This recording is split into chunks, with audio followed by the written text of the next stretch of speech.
नमस्कार दोस्तों, स्वागत है आपके अपने YouTube चैनल संस्कृत अड्डा पर।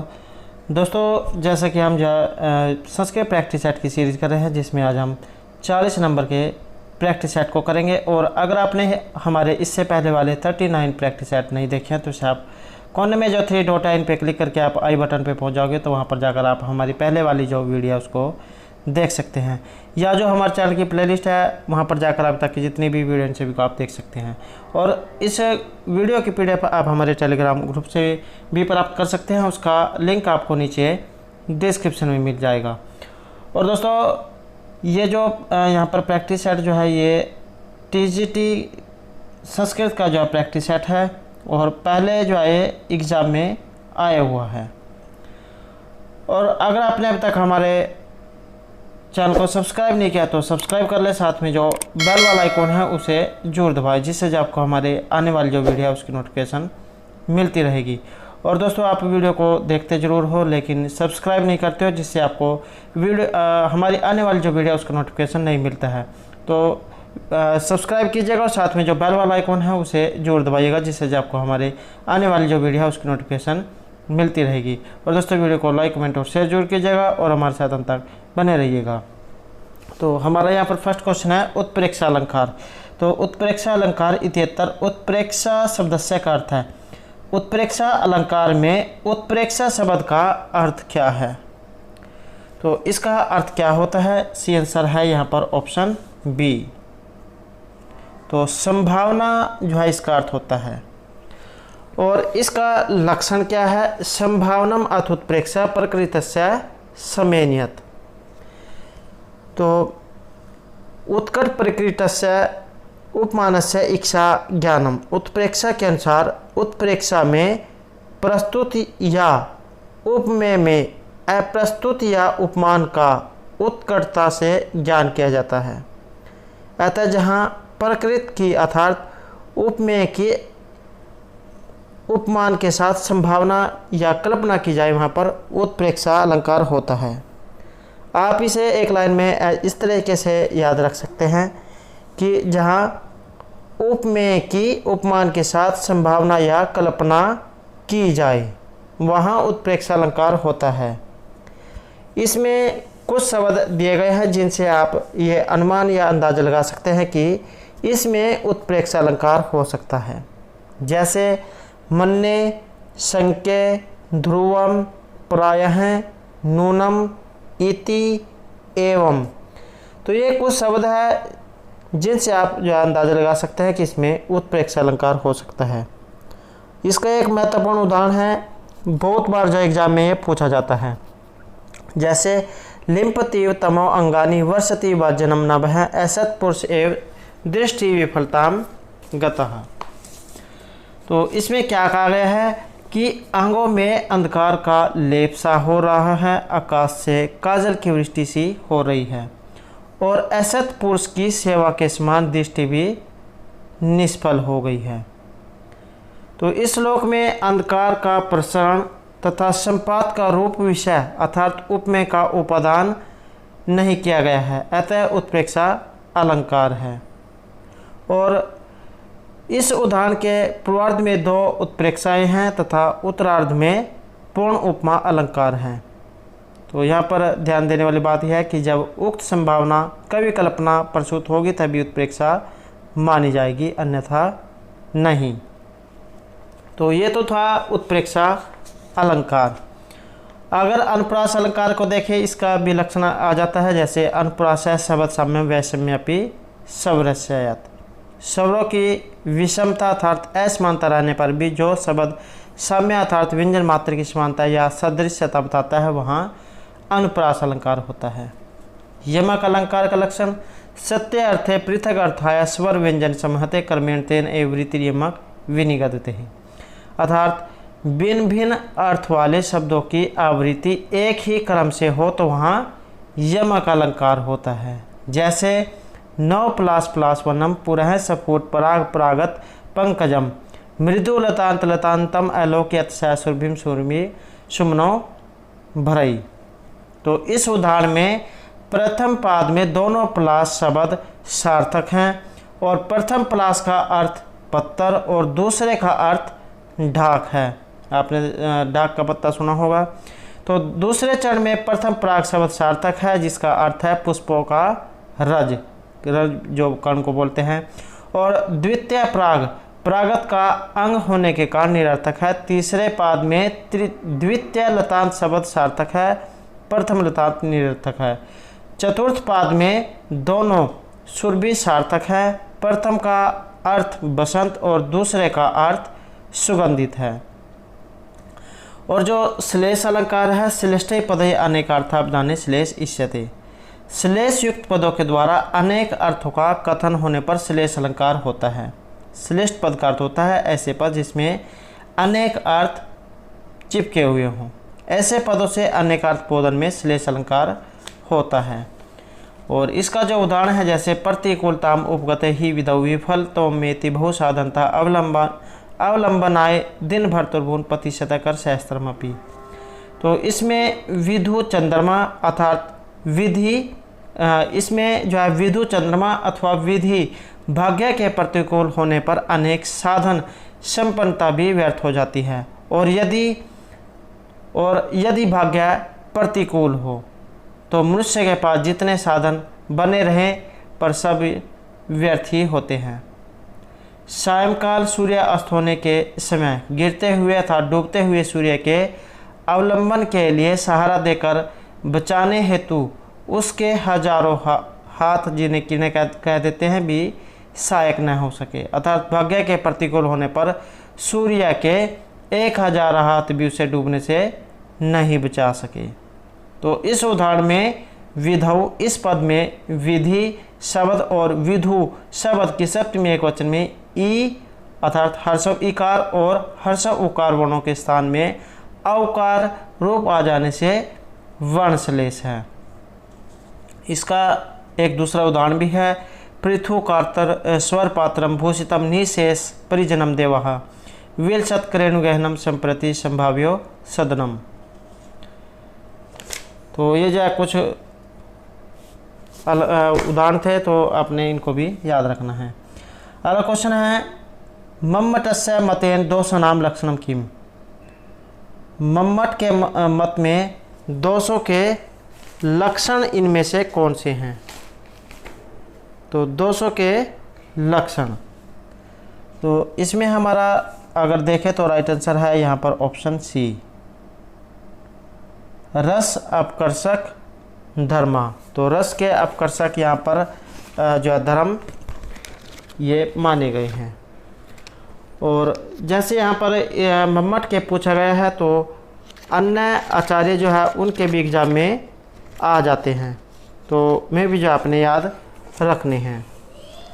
तो जैसे आचार्य मम्मट का जो है ये रस अपकर्षक धर्म और कव्य लक्षण जो इसका रहेगा तद अदोष शब्दार्थो सगुणव अलंकृति ही पुनः कव अपि। तो जैसे यहाँ पर मम्मट के जो है बताया गया रस अपकर्षक धर्म है, तो इसमें जो है मम्मट के जो काव्य लक्षण ही रहेंगे तद अदोषव शब्दार्थो सगुणव अलंकृति पुनः कव अपि। और जो आचार्य आनंदवर्धन है इनकी है काव्य से आत्मा ध्वनि। भामा करेगा शब्दार्थो संहितो काव्यम। वामन रीतिरात्मा काव्य से, इन्होंने रीति को काव्य की आत्मा माना है। जगन्नाथ करेगा रमणीयार्थ प्रातिपदिका शब्द हैं काव्यम। दंडी शरीरम तावत इष्टार्थो छिन्न पदावली। राजशेखर गुणवद अलंकृतम च वाक्यमेव काव्यम।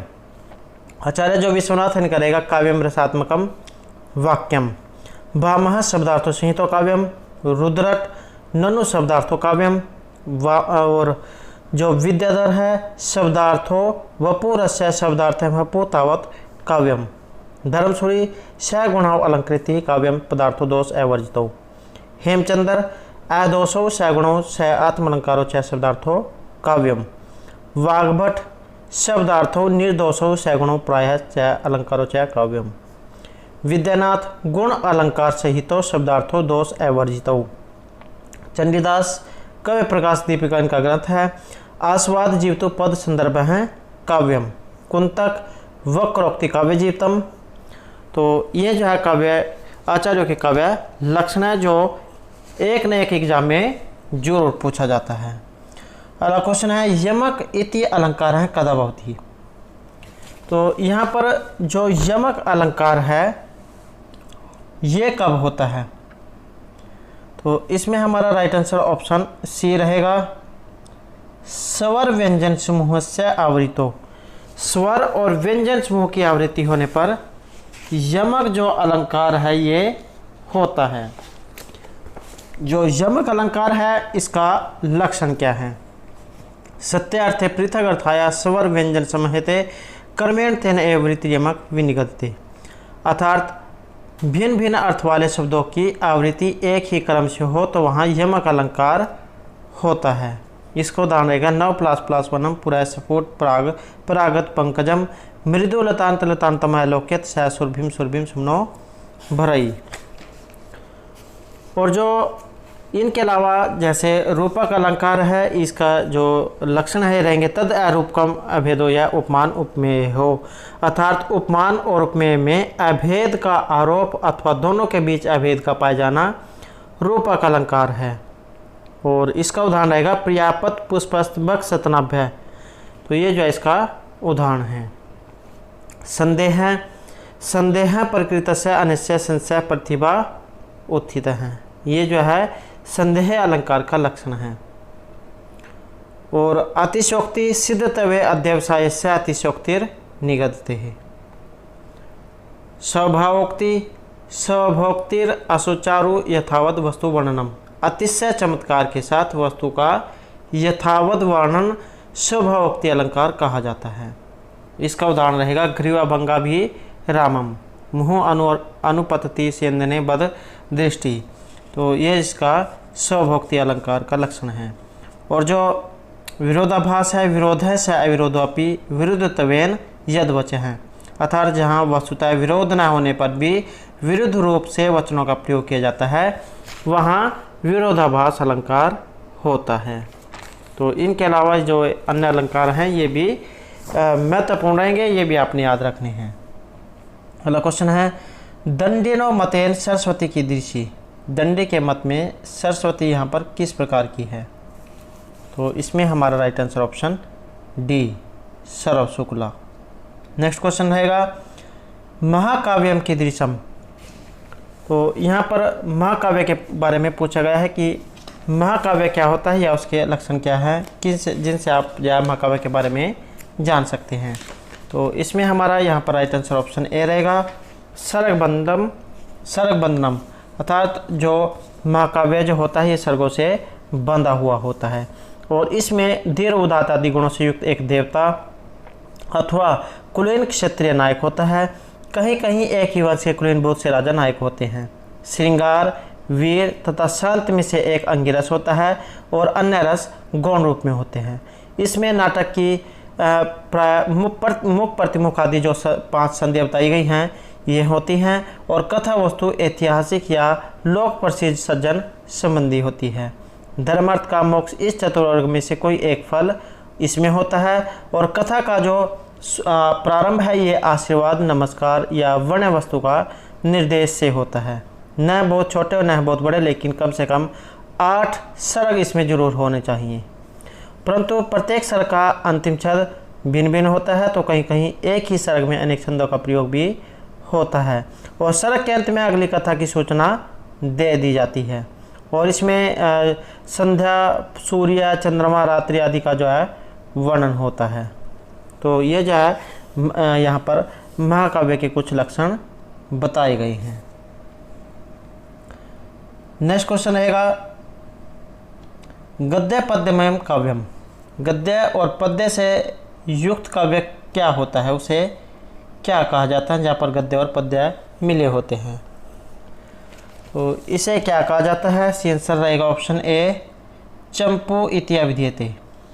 गद्य और पद्य इनसे मिला हुआ जो काव्य होता है इसे चंपू काव्य कहा जाता है। जैसे जो त्रिविक्रम भट्ट जो है उनके द्वारा जो चंपू काव्य जो है लिखा गया है, इनका रहेगा त्रिविक्रम भट्ट का है नल चंपू उमदाल चंपू। और जो ये तो थे संस्कृत के, और जो अगर हिंदी का बात करें तो मैथिली शरण गुप्त की यशोधरा जो है ये चंपू काव्य की श्रेणी में आता है। अगला क्वेश्चन रहेगा वृत्त रत्नाकर से कर्ता कह। वृत्त रत्नाकर के कर्ता इनमें से कौन है? तो इसमें है सी आंसर रहेगा ऑप्शन डी। तो यहाँ पर जो केदार भट्ट जो दिए गए हैं इनके रहेगा वृत्त रत्नाकर। नेक्स्ट क्वेश्चन रहेगा छंदः शास्त्रम वेदस्य किम रूप किम अंगम। तो जैसे यहाँ पर छंद शास्त्र के बारे में पूछा गया है कि छंद शास्त्र वेद की किस संख्या में प्राप्त हुआ है। ये जो है वेद पुरुष के ये जो छंद जो है ये 6 बताए गए हैं। छंद शास्त्र जो है वेद पुरुष के अलग अलग अंग से इनकी जो प्राप्ति हुई है। तो जैसे यहाँ पर छंद पादव तो वेदस्य है, छंद जो है ये वेद पुरुष के पाँव से उत्पन्न हुआ है। सी आंसर रहेगा ऑप्शन ए। और इनके अलावा जैसे 6 माने गए हैं शिक्षा, कल्प, व्याकरण, निरुक्त, ज्योतिष, छंद। शिक्षा घ्राण से, कल्प हस्त से, व्याकरण मुख से, निरुक्त श्रोत्र से और ज्योतिष वेद पुरुष के चक्षु से उत्पन्न हुए हैं। तो वेरी वेरी इंपॉर्टेंट है, ये भी आपने याद रखने हैं। अगला क्वेश्चन है चामुंडी इति शब्द क्या गणा भवती। यहाँ पर जो ये चामुंडी शब्द आया है इसमें कौन सा गण है? छंद से ये लिया गया है, तो कौन सा गण है इसमें? इसमें रहेगा ऑप्शन सी मगण। एक सूत्र है ये माता राजभान सलगा, जहाँ से आप जो इनको सिद्ध करते हैं ये माता राजभान सलगा। तो यहाँ पर जो दिया गया है मगण, मगण में क्या होता है? इसमें सभी गुरु होते हैं, मा ता रा सभी गुरु होते हैं, तो ये इसकी पहचान है। और जो संस्कृत का जो साहित्य है उसके अनुसार छंद के 2 भेद माने गए हैं, वैदिक और लौकिक। जो वैदिक छंद है, वैदिक साहित्य जो है इसमें प्रयुक्त हुए छंद वैदिक छंद कहलाते हैं। वैदिक छंदों में कुछ छंद पाद आधारित होते हैं तो कुछ छंद जो है संख्या पर आधारित होते हैं। ऋग्वेद में 13 छंद, यजुर्वेद में 8 छंद और जो अथर्ववेद है इसमें 5 छंदों का प्रयोग देखने को मिला है। तो इस प्रकार जो है यहाँ पर कुल मिलाकर 26 जो इनकी संख्या हो जाती है। और जो लौकिक छंद है 4 चरणों या पादों से युक्त श्लोक को पद्य या वृत्त कहते हैं। और छंद के भी 2 भेद होते हैं, वृत्त और जाति। तो वृत्त या जो वृत्त है इसे वर्णिक छंद भी कहा जाता है। तो पहले देख लेते हैं कि वृत्त में अक्षरों की गणना जो है ये लघु और गुरु एवं 8 गणों के आधार पर होती है, परंतु जाति में मात्राओं की गणना की जाती है। वृत्त जिसे वर्णिक छंद कहा जाता है, जहाँ पाद या चरण में गणों के आधार पर वर्णों की गणना कर छंद का निर्धारण किया जाता है, वह वृत्त या वर्णिक छंद कहलाता है, जैसे अनुष्टुप छंद है। और दूसरा जो यहाँ पर जाति जो या मात्रिक छंद आया है, जहाँ पद्य की गणना के आधार पर छंद निर्धारण किया जाता है, वहाँ जाति या मात्रिक छंद होता है, जैसे आर्या छंद। और एक यति भी आया था एग्जाम में, यति या विराम क्या होता है? तो पद्य के उच्चारण में श्वास लेने हेतु क्षण भर रुकने का व्यवस्थित विश्राम यति कहलाता है। या दूसरे शब्दों में हम कहें तो उच्चारण में जीभ जहाँ अपनी इच्छा के अनुसार रुक जाती है उसे यति कहा जाता है। और यह यति उच्चारणकर्ता की इच्छा के अधीन भी होती है। और इसके विच्छेद, विराम, विरति, विश्राम आदि पर्याय शब्द हैं। अगला क्वेश्चन रहेगा वसंत तिलकाया लक्षणम किम। वसंत तिल का जो छंद है इसके लक्षण क्या है? वसंत तिल का छंद के, तो इसमें हमारा राइट आंसर रहेगा ऑप्शन डी, तब जा जगो गए। तो ये जो है इसके लक्षण हैं। और एग्ज़ाम में जैसे यहाँ पर ये पूछा गया है कि इसमें लक्षण क्या हैं, तो इसमें वर्ण भी पूछा जाता है कि इसमें कितने वर्णों का प्रयोग हुआ है। तो चतुर्दश वर्णात्मकम छंदम, 14 जो है इसमें वर्ण हैं। और अगर बात करें शिखरणी छंद की, रसय रुद्रश चिन्ह यमन से विलाग है शिखरणी, और 17 इसमें वर्ण रहेंगे। वसंत जो छंद है जैतवतु वसंतम उद्रीतम जरौ, 12 इसमें वर्ण रहेंगे। और जो मालिनी छंद है नन में यह युतेयम मालिनी भोगी लोकई, और इसमें 15 वर्ण हैं। इंद्र वज्रा जो छंद है स्याद इंद्र वज्रा यदि तऊ जगौ गए, इसमें 11 वर्ण हैं। और उपेंद्र वज्रा जत जास्त तऊ गौ, 11 इसमें वर्ण हैं। और जो शार्दुल विकृत छंद है इसमें रहेंगे 19 वर्ण। मंदाक्रांता छंद मंदाक्रांता जल्दी सड़ गए मरभो नैतुतात गुरुछेद, 17 इसमें वर्ण हैं। और जो दुर्त विलंबितम छंद है दुर्त विलंबितम आह नभो भरौ, 12 इसमें वर्ण हैं। और जो वियोगिनी है इसमें रहेंगे 11 वर्ण। तो इनके अलावा जो है ये भी आपने याद रखने हैं। अगला क्वेश्चन रहेगा शार्दूल विक्रीडितस्य लक्षणम किम, शार्दूल विक्रीडित छंद के लक्षण इनमें से क्या है। तो इसका लक्षण ऑप्शन बी रहेगा सूर्या अश्वई जस तथा स गुर्व शार्दूल विक्रीडितम। तो ये जो है इसके यहाँ पर लक्षण रहेंगे। और 19 इसमें वर्ण हैं। अगला क्वेश्चन आएगा महाभारतस्य नाम अनंतरम किम, महाभारत का यहाँ पर दूसरा जो नाम है ये क्या है। इसमें हम देखें हमारा राइट आंसर रहेगा ऑप्शन ए। महाभारत का जो दूसरा नाम है ये रहेगा जय। और महाभारत जो है ये 18 पर्वों में है। एग्ज़ाम में ये पूछा जाता है कि महाभारत अंकों में है परिच्छेदों में है किस में, तो ये जो है यहाँ पर पर्वों में है। और कितने पर्व है ये भी पूछा जाता है कि इसमें कितने पर्व हैं। तो इसमें 18 पर्व है। और ये पर्व कौन कौन से हैं, जैसे आदि पर्व, सभा पर्व, वन पर्व, विराट, उद्योग, भीषम, द्रोण, अश्वमेधिक, महाप्रस्थानिक, सौप्तिक, स्त्री, शांति, अनुशासन, मौसल, कर्ण, शल्य, स्वर्ग आरोहण तथा आश्रमवासिक पर्व। तो इस प्रकार से ये 18 पर्व हैं। एग्ज़ाम में ये इसी तरह से क्रम वाइज पूछे जाते हैं और इनका नंबर पूछ लिया जाता है कि इसमें 7वें नंबर पर या 10वें नंबर पर या 12वें या 13वें कोई सभी जो है नंबर पे पूछ लिया जाता है कि इस पे कौन सा पर्व है। तो इसी तरह से जो है क्रम में आपने याद रखने हैं। और जैसे यहाँ पर पर्व जब इसमें आए हैं तो 18 ही इसी तरह से पुराण भी हैं।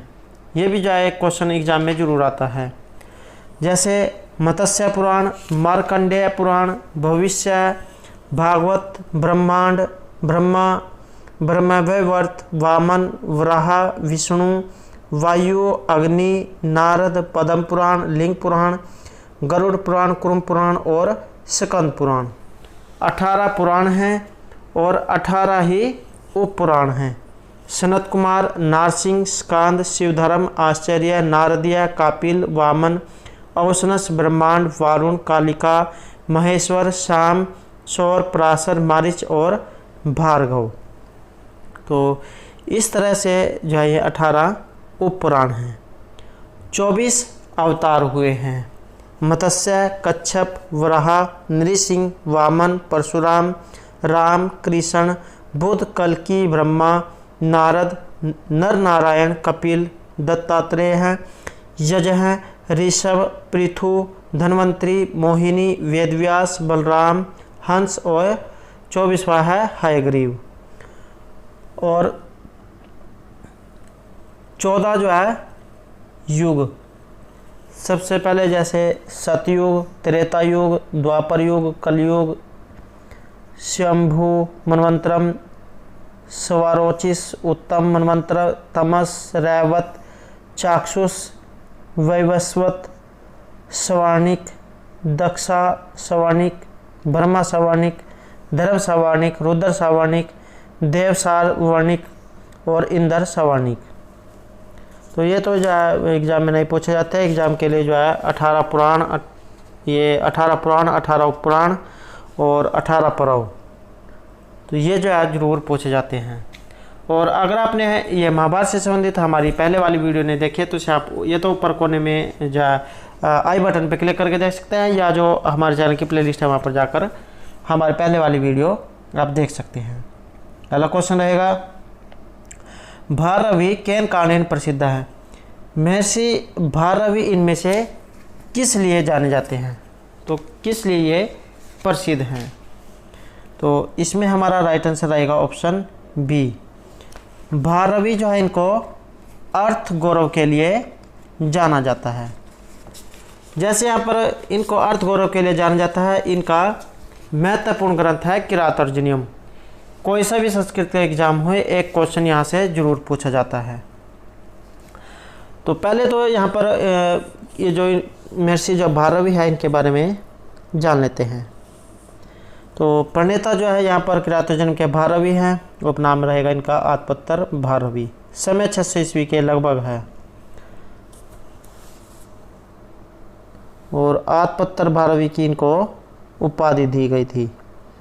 इनके माता पिता भी एग्जाम में आ जाते हैं, तो श्रीमती सुशीला एवं श्रीधर ये इनके माता पिता हैं। महाकवि भारवी के जो जीवन परिचय, अगर आपने ये जो महर्षि भारवी के जीवन परिचय या जो किरातार्जुनीयम है इसके हमारे द्वारा अलग से जो वीडियो बनाई गई है, और अगर आपने नहीं देखे तो उसे हमारे चैनल की जो प्लेलिस्ट है वहाँ पर जाकर देख सकते हैं। इनके जो है अलग से भी क्वेश्चन हमारे द्वारा कराए गए हैं। तो इनके माता पिता थे श्रीमती सुशीला एवं श्रीधर, और भड़ोच के निवासी चंद्रकीर्ति की जो पुत्री है रसिकवती, उनके साथ जो इनका विवाह हुआ था, जिसे पाणी ग्रहण संस्कार कहते हैं। तो इनका जो काव्य है ये किरातार्जुनीयम बृहत्तरी के अंतर्गत ही आता है। और एक क्वेश्चन ये भी एग्जाम में आता है कि बृहत्तरी में कौन कौन से ग्रंथ आते हैं, तो किरातार्जुनीयम, शिशुपालवधम और नैषधीयचरितम। वेरी वेरी इंपॉर्टेंट क्वेश्चन है ये। और 18 जो है इसमें सर्ग हैं, 1030 श्लोक है। महाभारत का वन पर्व से ये लिया गया है। और नायक इसमें अर्जुन है, प्रतिनायक किराताधिपति शिव है। तो इनके बारे में कुछ जानकारी थी और महत्वपूर्ण रहेगी। अगला क्वेश्चन है, रघुवंश आदि काव्य पर पंचकस्य व्याख्यानम केन कृतम। तो यहाँ पर जो रघुवंश महाकाव्य जो है इसके कृति किसके द्वारा रहेगी, तो इसका जो संबंध है ये रहेगा ऑप्शन सी, मल्लीनाथेन, मल्लीनाथ के द्वारा। और जैसे यहाँ पर यह दिया गया है रघुवंश महाकाव्य, तो इनके बारे में भी जो है कई बार एग्जाम में पूछ लिया जाता है। रघुवंश यहाँ पर महाकाव्य है, इसके रचयिता है महर्षि कालिदास, और इनको उपाधि दी गई थी दीपशिखा कालिदास की। और जन्म स्थान जो इनका रहेगा चमोली जनपद के अंतर्गत मंदाकिनी के पार्श्ववर्ती सिद्ध पीठ कालीमठ के सन्निकट ग्राम कविल्ठा। घरेलू नाम था इनका बंदरू, इनको जो चंचलता के कारण कह देते थे। और गढ़वाली नाम कालू, कालीचरण, कालिका प्रसाद, कालिका दत्त। 2 इनके जो है यहाँ पर काव्य रहेंगे, ऋतु संहार, मेघदूत। 3 नाटक हैं, मालविका अग्निमित्रम, विक्रम उर्वशी और अभिज्ञान शकुंतलम। 2 महाकाव्य रहेंगे, रघुवंशम और कुमार संभव। उपजीव्य जो है इनका रहेगा पद्म पुराण एवं रामायण। 19 इसमें सर्ग है, 1569 इसमें श्लोक हैं। 31 जो राजा हुए हैं उनका इसमें वर्णन है। और 31 राजा कौन कौन से हैं, जैसे मनु, दिलीप, रघु, अज, दशरथ, राम, लव, कुश, अतिथि, निषद, नल, नभ, पुंडरीक, क्षेमधनवा, देवानीक, अहिनग, पारियात्र, शिल, उनाभ, वज्रनाभ, शंखण, व्युषिता असौ विषवसः हिरण्यनाभ कौशल्य ब्रह्मिष्ठ पुत्र पुष्य ध्रुव संधि सुदर्शन और सबसे लास्ट में था अग्निवर्ण। उसके बाद जो है इनका अंत हो गया था सभी का। तो ये जो है इनके बारे में कुछ जानकारी थी, अपने ये भी याद रखनी है। नेक्स्ट क्वेश्चन रहेगा यहाँ पर,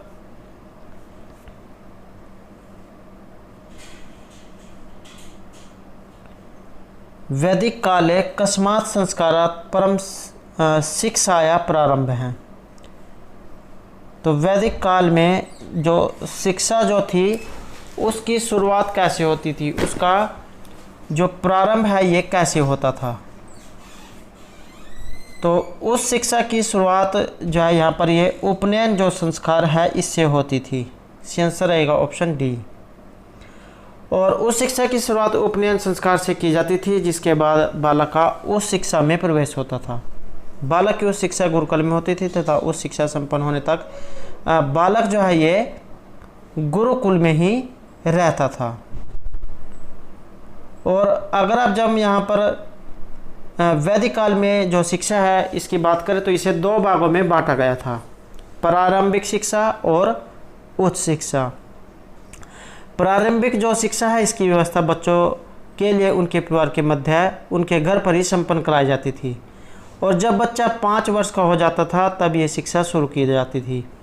प्रारंभिक शिक्षा का आरंभ विद्या आरंभ संस्कार से होता था, और बच्चे का विद्या आरंभ संस्कार जो है कुल पुरोहित के द्वारा बच्चे के घर पर ही संपन्न कराया जाता था, जिसके साथ उसकी प्रारंभिक शिक्षा घर पर ही शुरू हो जाती थी।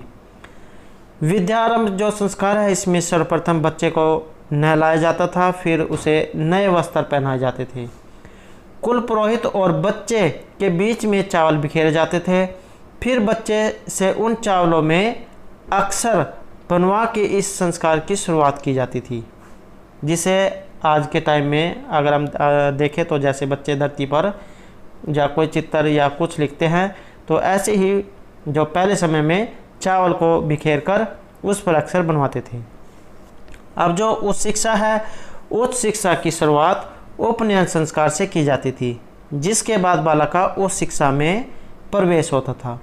बालक की उच्च शिक्षा गुरुकुल में होती थी तथा उच्च शिक्षा संपन्न होने तक बालक गुरुकुल में ही रहता था।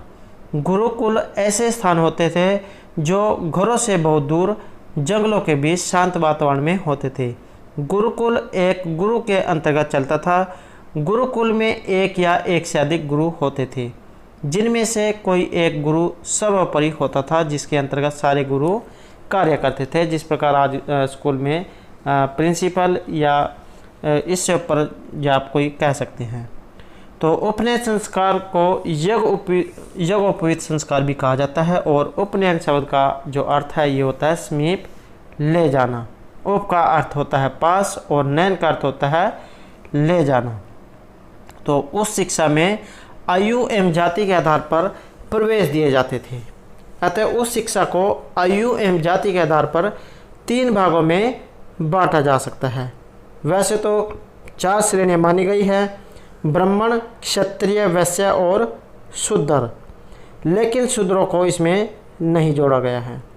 अब जो ब्राह्मण हैं ये 8 वर्ष, अर्थात ब्राह्मण को 8 वर्ष की आयु में बसंत ऋतु के समय प्रवेश दिया जाता था। जो क्षत्रिय होते थे 10 वर्ष अर्थात ग्रीष्म ऋतु। क्षत्रिय को 10 वर्ष की आयु में ग्रीष्म ऋतु के समय प्रवेश दिया जाता था, और जो वैश्य कुल से होते थे वैश्य को 12 वर्ष की आयु में पतझड़ के समय प्रवेश दिया जाता था, और जो शूद्र थे उनको उपनयन संस्कार का अधिकार प्राप्त न होने के कारण उसे उस शिक्षा में प्रवेश नहीं मिलता था। अतः शूद्र को उस शिक्षा से वंचित रखा गया था। तो इस प्रकार से 4 भागों में इनको बांटा गया था, ब्राह्मण, क्षत्रिय, वैश्य और शूद्र। लेकिन शूद्र जो नीच जाति के होते थे तो इसलिए उन्हें शिक्षा ग्रहण नहीं करने दी जाती थी। तो ये जो है इसके बारे में जानकारी थी। अगला क्वेश्चन रहेगा, प्राचीन शिक्षाया लक्ष्येषु किम प्रमुखम। प्राचीन शिक्षा के जो लक्ष्य है इसमें प्रमुख क्या होता है। इसमें हमारा सी आंसर ऑप्शन सी रहेगा, मोक्ष की प्राप्ति। अगला क्वेश्चन है, समाज दृष्टिया प्राचीन काले गुरु कीदृश आसीत्। समाज की दृष्टि से प्राचीन समय में गुरु किस प्रकार के होते थे। सी आंसर रहेगा ऑप्शन बी, अज्ञान निवारक है। तो अज्ञान को निवारण करने वाले या कोई भी संकट मुसीबत है उसको दूर करने वाले। ये प्राचीन समय में ही नहीं, अब के जो वर्तमान समय है इसमें भी जो अध्यापक टीचर है ये जो है वही काम करता है जो प्राचीन समय में करता था, ज्ञान को दूर करने का। नेक्स्ट क्वेश्चन रहेगा, कीदृशः शिष्यः ज्ञान अर्जने अर्हा भवन्ति। किस प्रकार के शिष्य ज्ञान अर्जन को प्राप्त कर सकते हैं। यहाँ पर एक शब्द आया है अर्हा, इसका अर्थ क्या होता है। इसका अर्थ योग्यता, पात्रता या किसी पद या ओहदे के लिए योग्य होना। तो किस प्रकार के शिष्य ज्ञान अर्जन को प्राप्त कर सकते थे। सही आंसर रहेगा ऑप्शन डी, ब्रह्मचर्य व्रत पाल कहा, जो ब्रह्मचर्य का जो व्रत है उसका पालन करते थे। तो इस प्रकार के शिष्य ज्ञान अर्जन को प्राप्त करने की योग्यता रखते हैं। तो दोस्तों ये थे हमारे आज के संस्कृत प्रैक्टिस से संबंधित कुछ महत्वपूर्ण क्वेश्चन जो आपके आगे आने वाले एग्जाम के लिए महत्वपूर्ण रहेंगे। और दोस्तों अगर आपने अब तक हमारे चैनल को सब्सक्राइब नहीं किया तो सब्सक्राइब कर ले, साथ में जो बेल वाला आइकन है उसे जोर दबाएं, जिससे जो आपको हमारे आने वाली जो वीडियो है उसकी नोटिफिकेशन मिलती रहेगी। और दोस्तों हमारे साथ अंत बनाने के लिए धन्यवाद।